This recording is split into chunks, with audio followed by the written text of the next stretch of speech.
Good morning, everyone. Welcome to Compliance Over Coffee again. Tuesday morning already and into March. Spring is on its way. We've got some pretty flowers with us this morning. Today I wanted to chat to you about data protection and registration and why just registering is dangerous.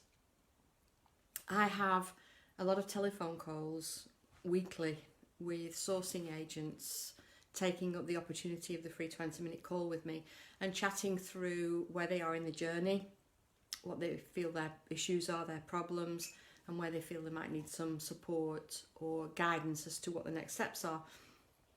And I wish I had £1 for every time a sourcer said, I'm registered with the ICO, and then carried on saying other stuff.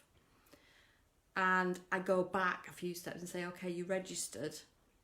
Now what have you registered for? And there's just silence. And it's this dangerous idea that registering is it. Registering is all there is. You just register and everything's fine. You register and there are no consequences. You register and you don't have to do anything else. How many other things can you think of that you have to register for when you're a professional that you're not registering for supervision? And this is a fact of sourcing. You're not registering just because they want you to register your name and your business and that's everything okay and hunky-dory. You're registering because the Information Commissioner's Office, who you register with, are supervising you. And you need to have an understanding about data protection. It is absolutely no good just registering and walking away and saying, well, I'm registered, I'm compliant, that's it, everything's all hunky-dory. That just isn't the case. And when you sit down and you talk to people about what their knowledge is about data protection, just sit down when you're listening to this and ask yourself the same question that I'm going to ask, and I ask virtually every day on telephone conversations. What do you know about data protection? Sit down and ask yourself, what do you know? What do you understand about data protection? Just generally.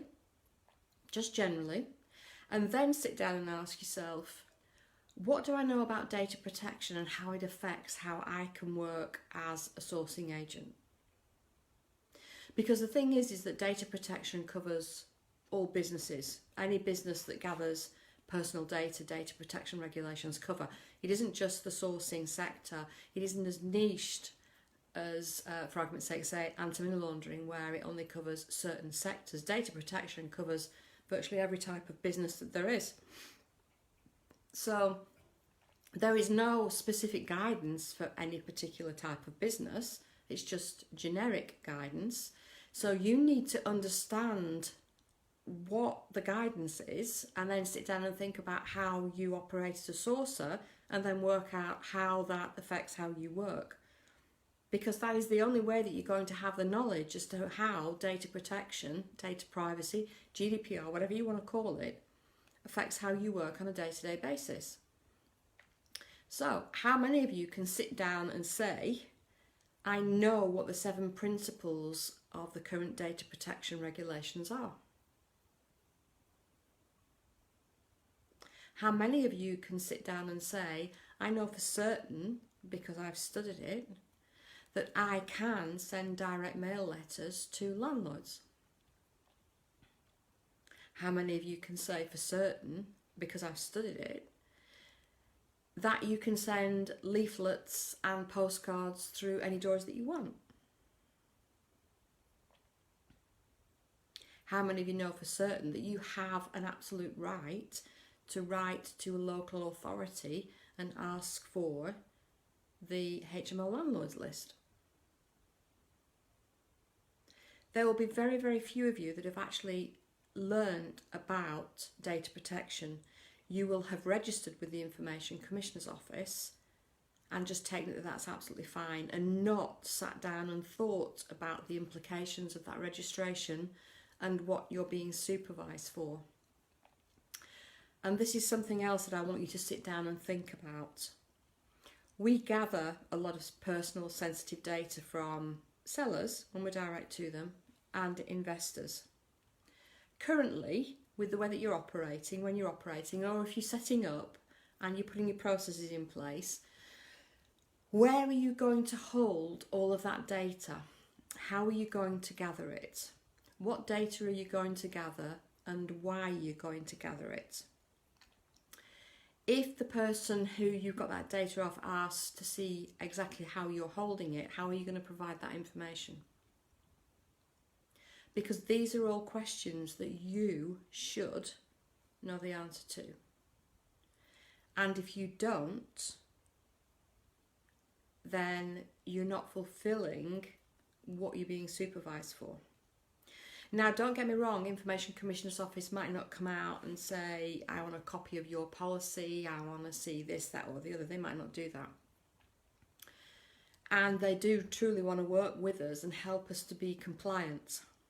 But also I feel that we as individuals setting up and running professional businesses have to accept a lot of responsibility ourselves for our learnings and understanding what is required and not just accepting that registration is it. Because I'm telling you that registration's not. So now that you know that you've got to go out and get some more knowledge, especially if you can't sit down and answer the questions that I've just covered. And that's just really just a few things off the top of my head.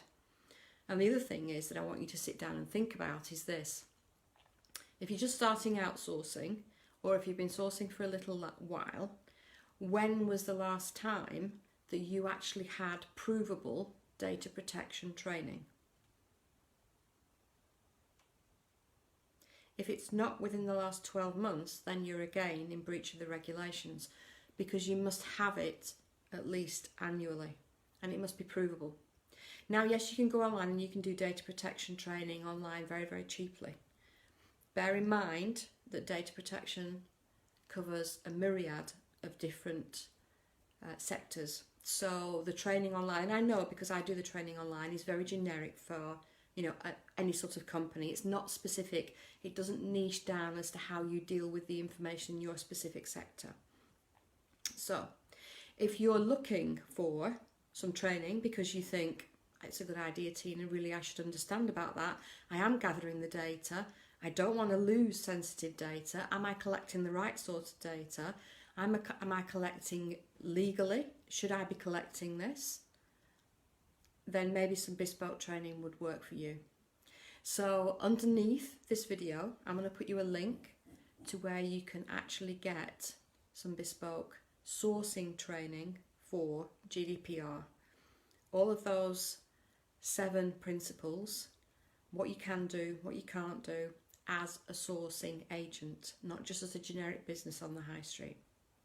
So we can all work together, we can all gain the knowledge, and we can all make our sector a lot more professional, which is my ultimate goal, as all of you guys know. So that's Compliance Over Coffee for this morning. Have a fantastic Tuesday. I will be back on Thursday when we're going to be discussing something about money laundering as well. And I haven't forgotten about the registration process for money laundering as an assistance for a question that was put in the group. I'm just really struggling because we already have money laundering registration, so I'm going to try and do it in a slightly different way. So have a great Tuesday. I'll be back again on Thursday. Bye for now.